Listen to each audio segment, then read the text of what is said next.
कैलाश पर्वत की चोटियों पर बर्फीली हवाएं सन्नाटे को चीर रही हैं। यह समय जैसे ठहर गया है। भगवान शिव अपनी गहन समाधि में स्थिर हैं।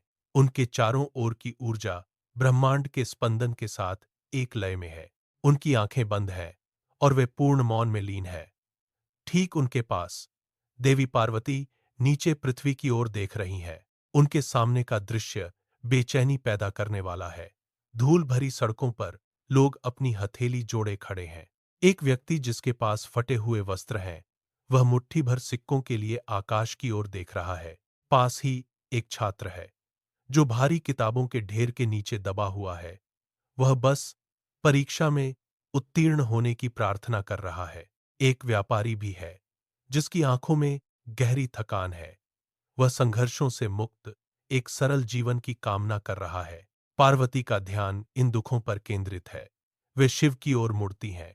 उनके चेहरे पर चिंता की रेखाएं उभर आई हैं। वे धीरे से पूछती हैं, हे प्रभु, ये सब कितने दुखी हैं? क्या आप इनकी इच्छाएं पूरी नहीं कर सकते? शिव ने धीरे से अपनी आंखें खोलीं। उनकी दृष्टि में अनंत ज्ञान की गहराई है।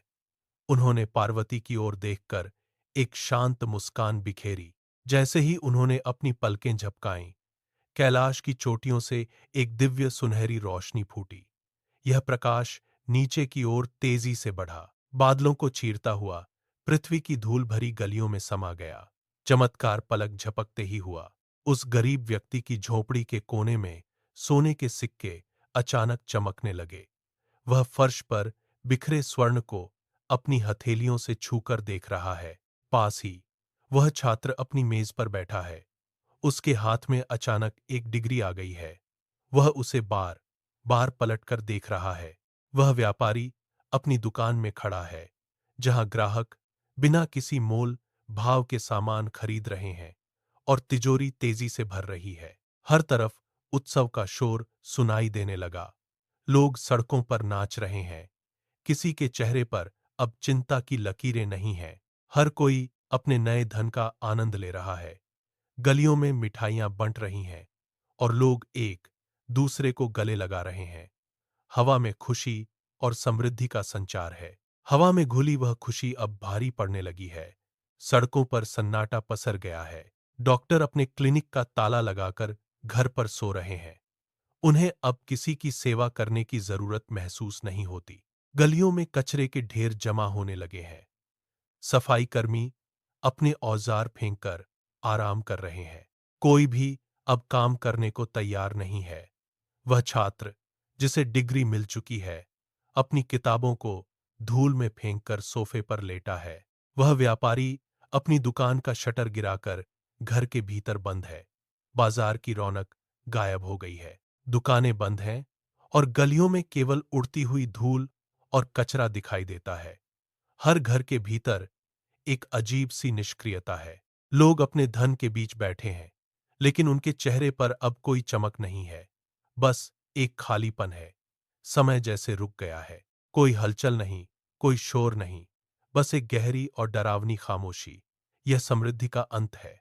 सड़कों पर जमा कचरा अब सड़ने लगा है। मक्खियां भिन भिना रही हैं। गलियों में सन्नाटा है, लेकिन घरों के भीतर से कराहने की आवाजें सुनाई दे रही हैं। लोग बीमार पड़ रहे हैं, लेकिन कोई डॉक्टर नहीं है। एक बुजुर्ग व्यक्ति फर्श पर पड़ा है। उसका शरीर बुखार से तप रहा है। वह पानी के लिए हाथ फैलाता है, लेकिन उसके पास कोई नहीं है। दवाइयों की दुकानें बंद हैं और अस्पतालों के दरवाजे पर ताले लटके हैं। बिना मेहनत की सफलता अब एक अभिशाप बन चुकी है। लोग अपने सोने के सिक्कों को देख रहे हैं, लेकिन वे भूख और दर्द से तड़प रहे हैं। वह छात्र अपनी डिग्री को फाड़कर फेंक देता है, क्योंकि वह अब किसी काम की नहीं रही। हर कोई अपनी गलती की गंभीरता को समझ रहा है। लोग अपने घरों से बाहर निकल रहे हैं। वे कांपते हुए कैलाश की ओर देख रहे हैं। वे अपने घुटनों पर गिर जाते हैं। उनके हाथ कांप रहे हैं। वे जमीन पर माथा टेक कर रो रहे हैं। उनकी आंखों से आंसू बह रहे हैं।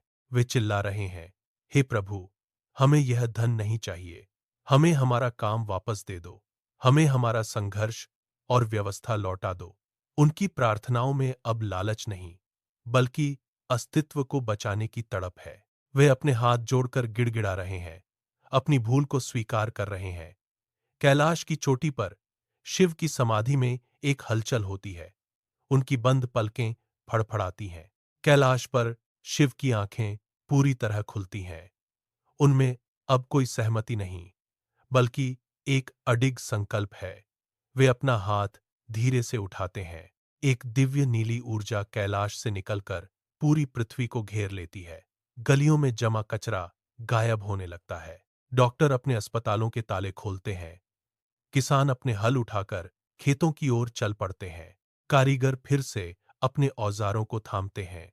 सड़कों पर हलचल लौट आती है। लोग पसीने से तरबतर हैं, लेकिन उनके चेहरों पर एक नई चमक है।